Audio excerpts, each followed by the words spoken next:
I'm Charlotte Reed. I'm a senior consultant at Steer and I sit in the sports and major events team. We started working on this report earlier this year to understand how different industries can respond to the growth of women's football. Our starting point was with the different demographic that we're seeing, which is predominantly women and families, whereas historically the stadium infrastructure and operations are tailored towards a male fan base. The result is a comprehensive report which covers 4 key areas. These are the changing demographic, transport, spectator communications and stadium design, and how these intersect with the changing attendees at the games. Given the England women's second win in a row at the UEFA Women's Euros this summer in Switzerland, it's taken on a new significance. Women's football and sport in general is going nowhere, and this report is an essential read for anyone that wants to support this new chapter of growth in football as a whole.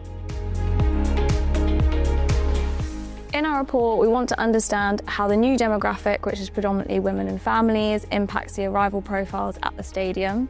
What we've noticed from on-the-ground observations and also in our research is that for a weekday fixture, the demographic tends to arrive closer to the kickoff, and for a weekend fixture, they're arriving on site earlier, which is predominantly due to the fan activations that are on site. This difference to the men's game is a key challenge that venues and organisers need to respond to take advantage of the commercial opportunities that are offered by the women's games.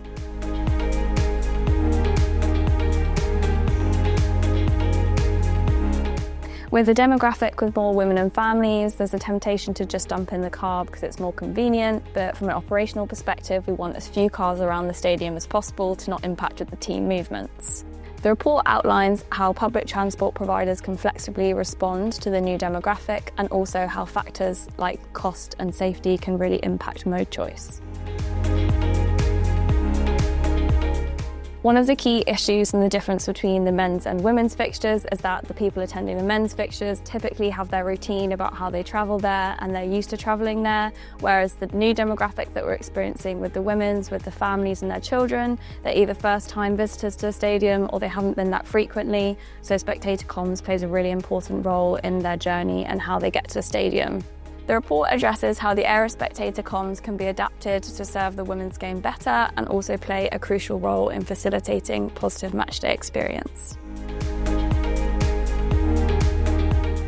Another thing that this report deals with is that stadium design and stadium operations, as they are overwhelmingly designed for a male audience.